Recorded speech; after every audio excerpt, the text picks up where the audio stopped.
This is a review of a concert I saw 7.5 years ago. It was Motley Crue's farewell tour before they were forced out of retirement due to heavy demand following their movie The Dirt.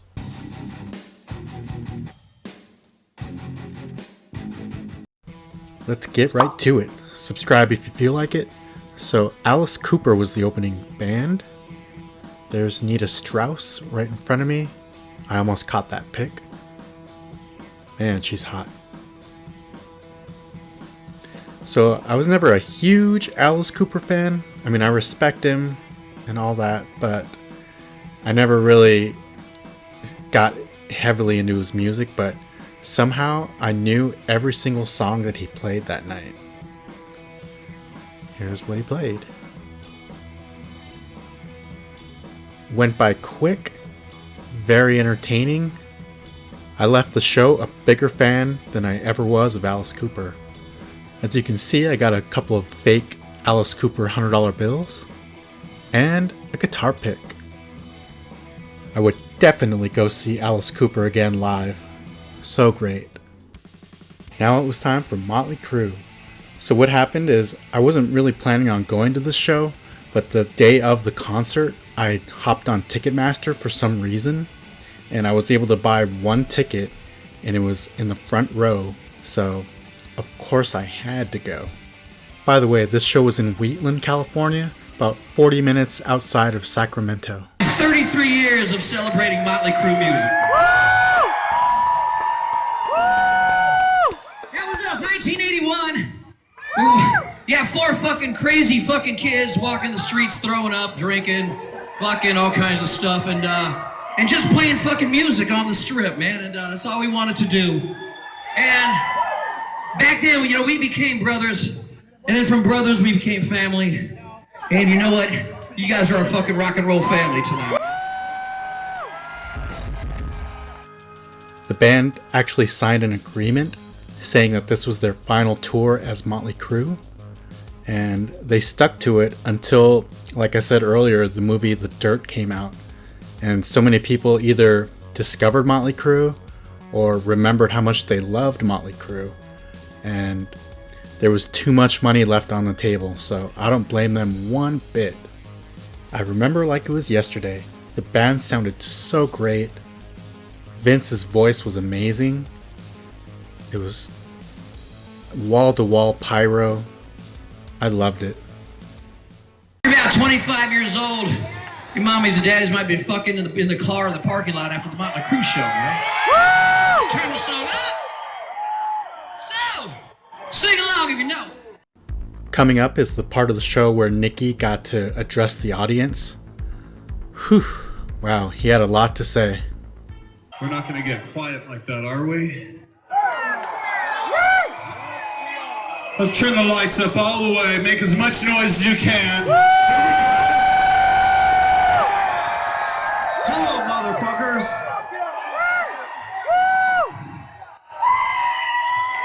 So, I had this opportunity to talk to you guys, and I figure I better say something important. So before we get all fucked up and crazy and shit, I just wanted to take a second and say that Mick Mars, Tommy Lee, Vince Neil, and myself are extremely grateful to actually even be alive. And it's not like we didn't try, right? So I thought we would take a second. Why don't you guys sit down? Everybody sit down. We'll take a little pot break, a beer break.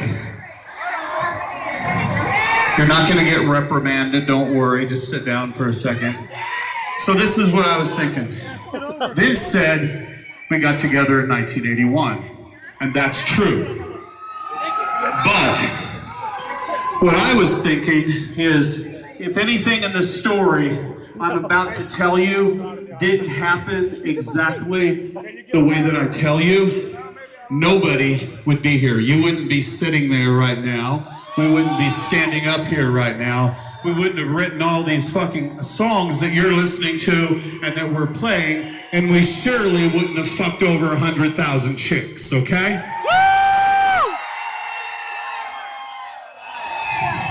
Just rounding the number off. I'm sure it was higher. So this is what happened.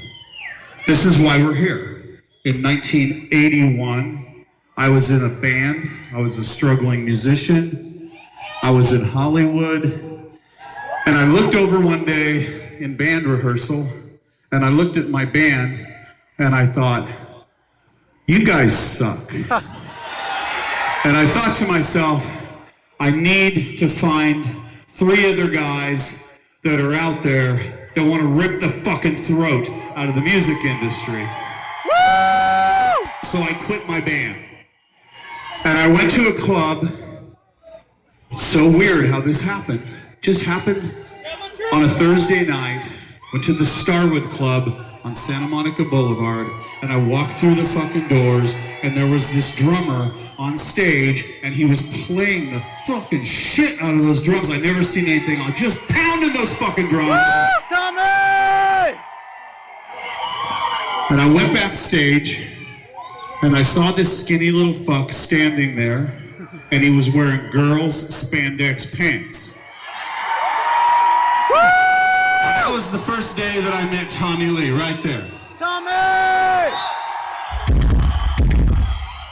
He still wears girls' clothing, and he still kicks the shit out of the drums. So me and Tommy sit there on the floor over a rum and coke and a couple beers, and we decided to start a band. And we talked about what we loved and what was dead. What we loved was punk rock. What we loved was heavy metal. What we loved was glam rock from the 70s. So we went to this house that I lived in with this girl, and I can't remember her name, and we started practicing these songs like Too Fast for Love and Starry Eyes and On With the Show. What else was on that album? Oh, fucking Livewire. Woo! Woo! Okay, so we look at a magazine called the Recycler magazine, and there's all these guitar players in there that want to be in bands that was happening at the time in Los Angeles. It was called New Wave, and they were all skinny hair and skinny ties, and to be honest with you, it made me and Tommy really fucking sick. And then one day, we got the magazine, and it said, loud, rude, aggressive guitar player, call me if you're fucking serious, make fucking Mars.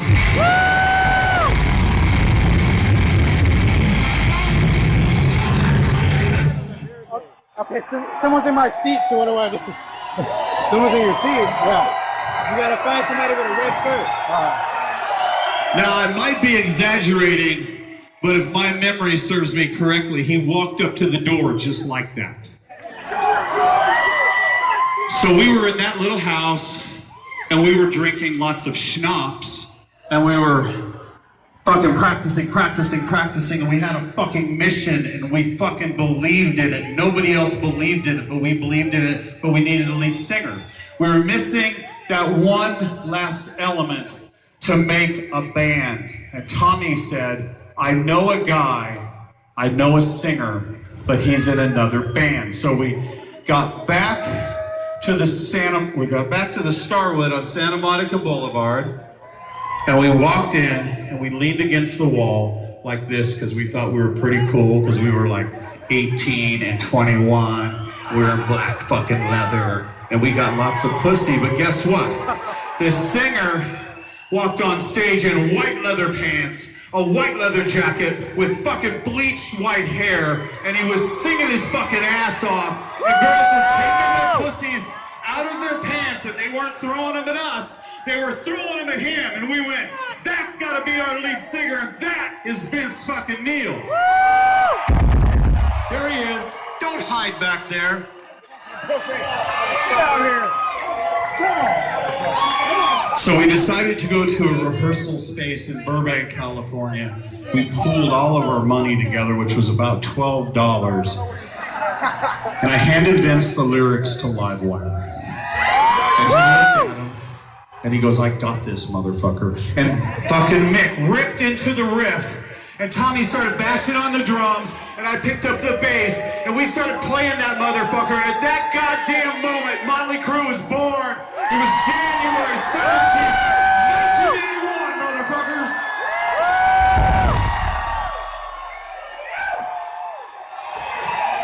And from the cradle to the grave, we're gonna haunt you guys. Are you ready? Stand up, make some noise. Come on, guys. As I usually like to do in my concert reviews, I put the set list up there so you can see what they played. Man, look at that. Look at those songs. Amazing. Here's the second half of the show. I don't know which one was better.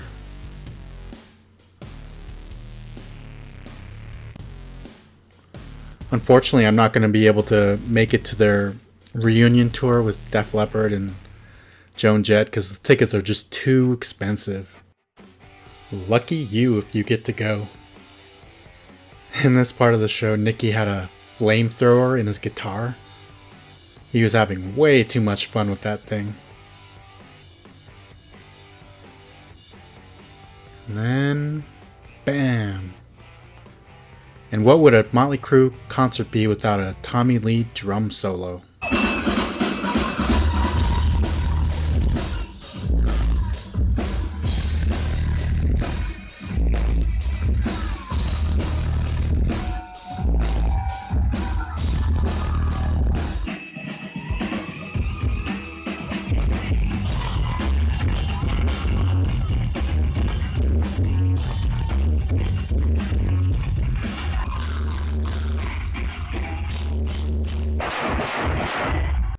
I was able to grab a guitar pick directly from Nicky.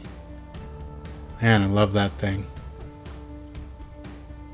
I feel so lucky to have it. I definitely think Motley Crue should be in the Hall of Fame. It's a shame that some of these so-called acts are even nominated and Motley Crue has never been on the ballot. So ridiculous.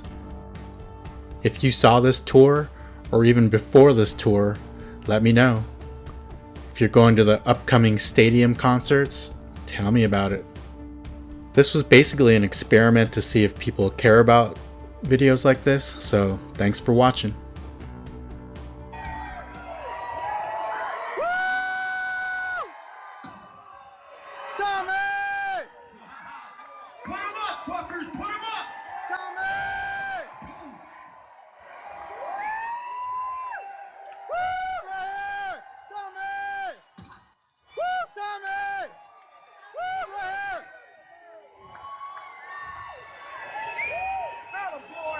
Holy shitballs! It is so fucking hard to say goodbye. But goodbye, man. Farewell. Arrivederci. We love you fuckers.